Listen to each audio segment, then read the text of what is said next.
Hello, मैं अमरनाथ यादव आपके अपने यूट्यूब चैनल जैकबसन क्लास स्वागत करता हूं। जैसा कि जानते हैं हम लोग ज्योमेट्री पढ़ रहे हैं और ज्योमेट्री में जैसे कि बताए थे हम ट्रायंगल स्टार्ट किए थे और ट्रायंगल में बताए 6 या 7 पॉइंट हम लोग पढ़ेंगे। सबसे पहले हम पढ़े थे ट्रायंगल के इंट्रो के बारे में। ट्रायंगल होती क्या है, ट्रायंगल कितने साइड से बाउंडेड एरिया है, ट्रायंगल के तीनों कोनों का योग 180 डिग्री क्यों होता है, ये सारी चीज़ हम पढ़े थे। ट्रायंगल कितने प्रकार के होते हैं, बेस्ड ऑन साइड और बेस्ड ऑन एंगल। उसके बाद दूसरा पॉइंट हम पढ़े थे इन सेंटर, तीसरी हम पढ़े हैं मीडियन और आज चौथी पढ़ रहे थे हम लोग सरकम सेंटर। साइड परपेंडिकुलर सेक्टर भुजा लंब समद्विभाजक पढ़ रहे थे और उसमें एक पार्ट आपको मिल चुका है, एक क्लास हो चुकी है जिसमें हम सब बताए थे भुजा लंब समद्विभाजक की तीनों एक ही जगह क्यों मिलता है, हम परपेंडिकुलर ही लेके क्यों चलते हैं, साइड परपेंडिकुलर पे बेस्ट ही क्यों बनाते हैं। यदि जहाँ पे तीनों साइड परपेंडिकुलर वाला सेक्टर मिलता है उसे हम सरकम सेंटर नाम देते हैं और यदि उस सेंटर को मानकर उस ट्रायंगल के बाहर हम सर्किल खींचते हैं तो उसका रेडियस क्या होता है, ये सारी चीज़ हम बताए थे।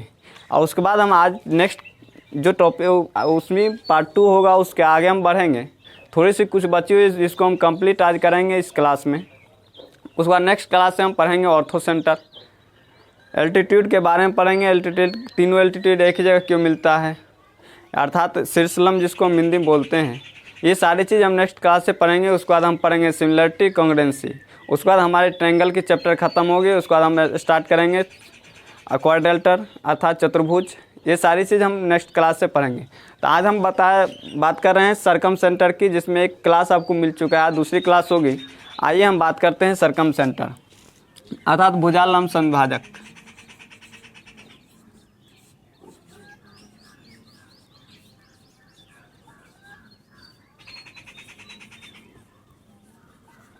भुजा लंब समद्विभाजक हमने यहाँ तक पढ़ा था इस रेडियस कैसे निकालेंगे। यदि सरकम सेंटर को सेंटर मानकर उसके तीनों शीर्ष से अर्थात तीनों वर्टिकल से यदि सर्किल खींच दी जाए बाहर से तो उसका रेडियस क्या होगा। तो रेडियस हम बताए थे R बराबर होता है ABC बट्टा 4 गुने एरिया।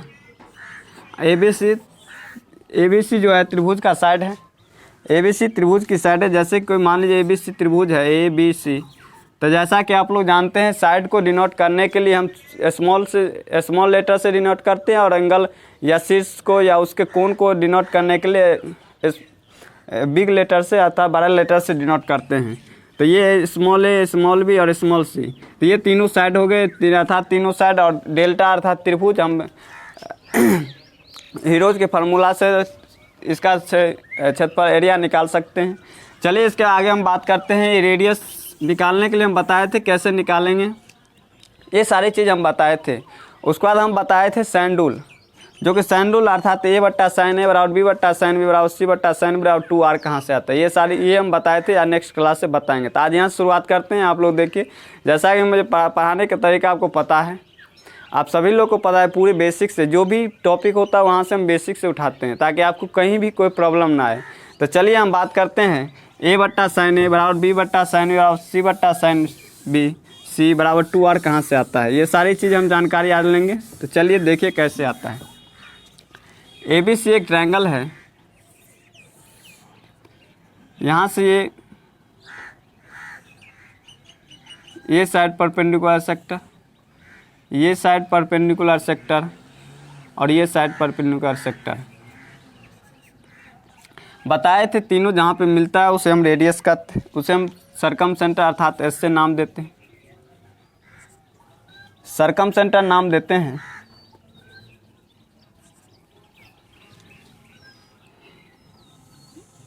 ये रेडियस क्योंकि हम सर्किल खींच सकते हैं, ये रेडियस, ये R तो ये R। और बताइए ये कंप्लीट A है तो ये A/2 और ये A/2।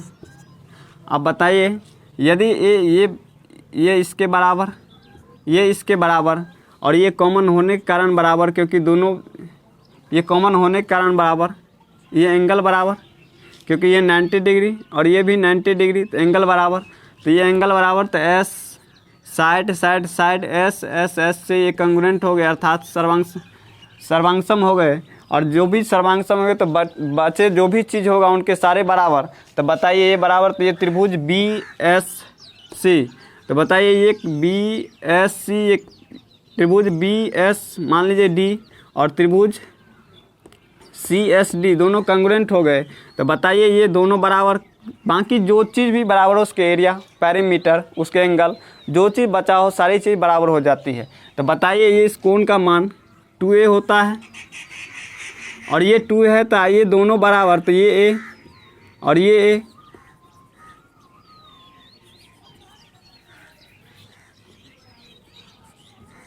ये 2a तो ये आधा और ये आधा तो ये a। अब हम आप लोग जानते होंगे रेक्टेंगल में जिस कोण से लेते हैं उसके सामने का साइड लंब होता है और जो भी उसके संलग्न होते हैं वो आधार होता है। तो हम जब साइन लेंगे तो बताइए साइन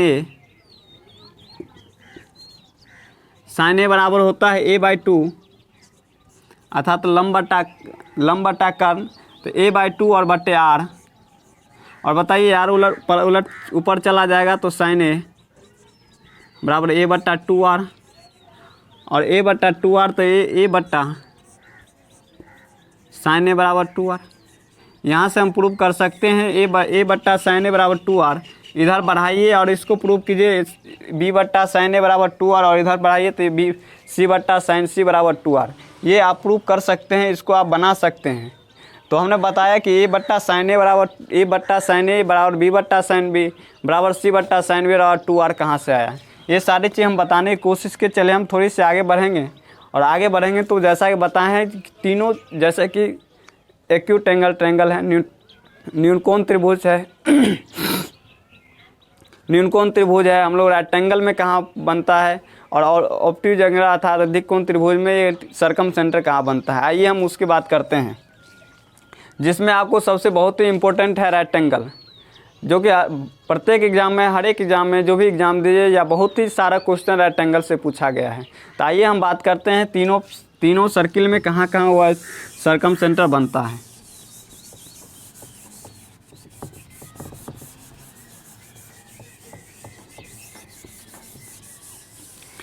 आइए, ये कोई न्यूनकोण त्रिभुज है,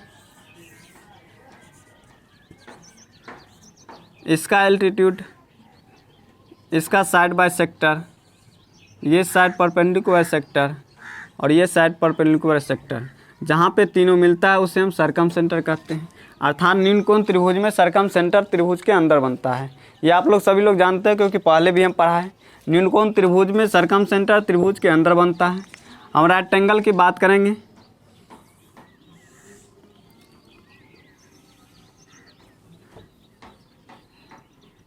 इसका परपेंडिकुलर सेक्टर और इसका परपेंडिकुलर सेक्टर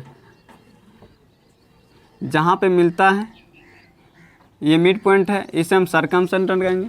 अर्थात रेक्टेंगल में सर्कम सेंटर त्रिभुज के, रेक्टेंगल में सर्कम सेंटर उसके कर्ण के मध्य बिंदु पर बनता है, अर्थात उसके हाइपोटेनस पे बनता है। हम ऑब्ट्यूज एंगल की बात करेंगे तो इसका एंगल बाय सेक्टर, इसका एंगल बाय सेक्टर,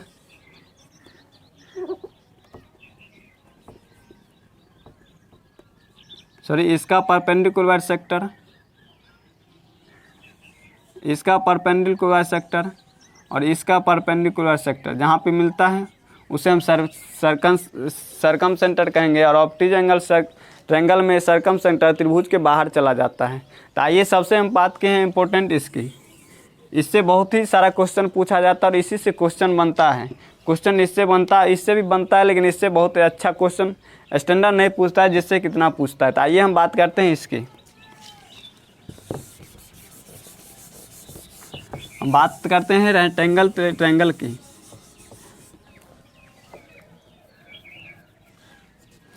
आइए, जैसा कि जानते हैं बताए थे, मान लीजिए कोई लाइन है, इसका परपेंडिकुलर सेक्टर,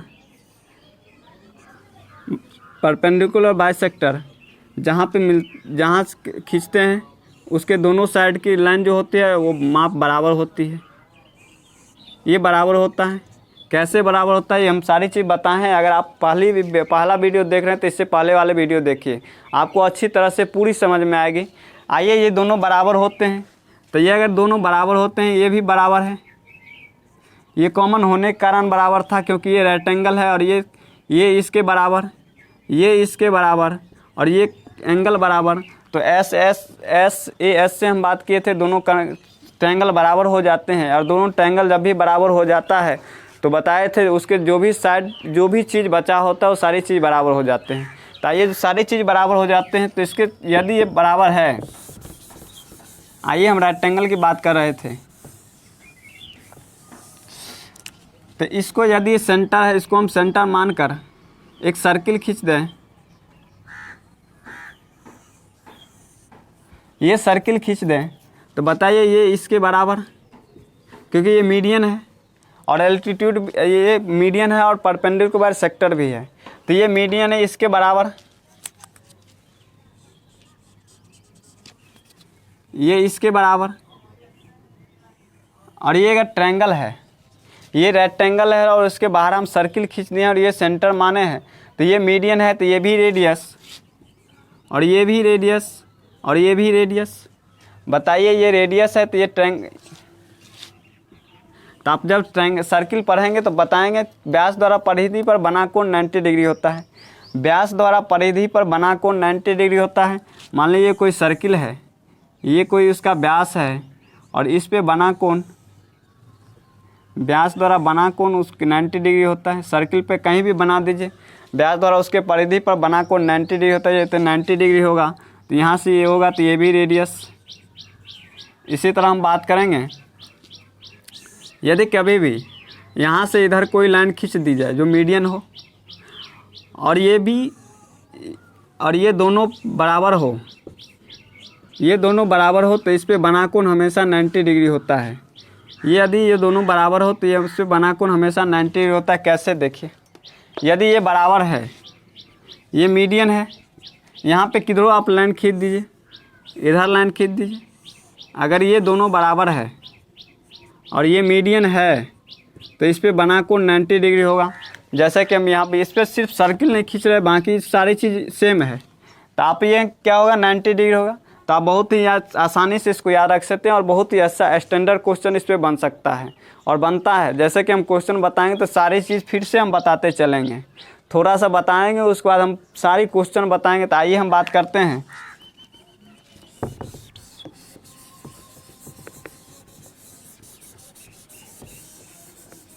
तो कभी भी यदि आपको रेक्टेंगल में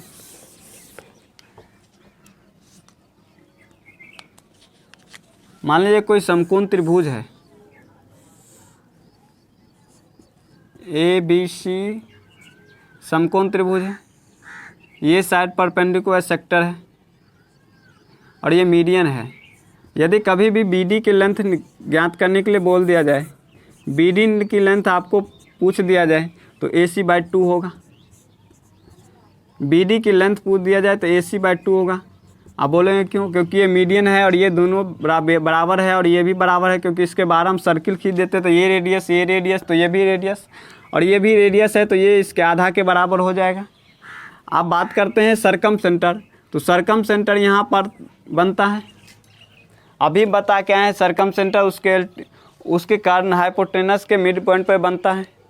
हम ग्रेविटी सेंटर की बात करें तो ग्रेविटी सेंटर जैसा कि आप लोग जानते हैं, मीडियन के कटान बिंदु को आधा तीनों मीडियन जहाँ पे मिलती है उससे हम ग्रेविटी सेंटर कहते हैं। तो ये मीडियन है, ये भी मीडियन है और मीडियन है, तो ग्रेविटी सेंटर इस लाइन पे कहीं ना कहीं बनेगा। और कहाँ बनेगा ये मुझे पता नहीं, लेकिन कहीं ना कहीं यहाँ पे कहीं ना कहीं मीडियन के ऊपर ही बनेगा। तो ग्रेविटी सेंटर यहाँ पे बनेगा मान लीजिए। और ये ऑर्थो सेंटर है, यहाँ पर हम अगला नेक्स्ट क्लास बताएंगे। ऑर्थो सेंटर जहाँ पे 90 डिग्री है वहीं पे बनता है ऑर्थो सेंटर। तो ये ऑर्थो सेंटर हुआ, तो ये ऑर्थो सेंटर हो। और अगर इन सेंटर की बात छोड़ दें, इन सेंटर थोड़ा सा अलग बनेगा इससे लैंड से, तो कभी डायरेक्ट पूछ दिया जाता है बताइए ऑर्थो सेंटर, सरकम सेंटर और ग्रेविटी सेंटर तीनों कहाँ पे मिलती है। तीनों एक रेखा में होता है और संरेख बिंदु होते हैं, संरेख में होते हैं। ये ऐसा करके आपको कई 4 ऑप्शन बना देगा, पूछ दिया जाता है। तो तीनों क्या होते हैं, एक ही लाइन पे होते हैं। आप लोग याद रखेंगे, बहुत ही इंपॉर्टेंट है। और ग्रेविटी सेंटर, ऑर्थो सेंटर और सरकम सेंटर तीनों एक ही लाइन पे होते हैं। तो आज बहुत ही इंपॉर्टेंट क्लास था जिसको आप जाने। तो आज के लिए इतना ही। नेक्स्ट क्लास से हम पढ़ेंगे ऑर्थो सेंटर के बारे में, ऑर्थो सेंटर की क्लास एक क्लास होगी। उसके बाद नेक्स्ट क्लास हम पढ़ेंगे सिमिलरिटी और कॉन्ग्रुएंसी। उसके बाद अपना ट्रायंगल का क्लास ख़त्म होगा, फिर हम बात करेंगे चतुर्भुज की और उसके बाद सर्किल की। आज के लिए इतना ही, तब तक के लिए धन्यवाद। वीडियो को शेयर कर, अगर वीडियो आपको कैसा लगा ज़रूर आप कमेंट में बता सकते हैं।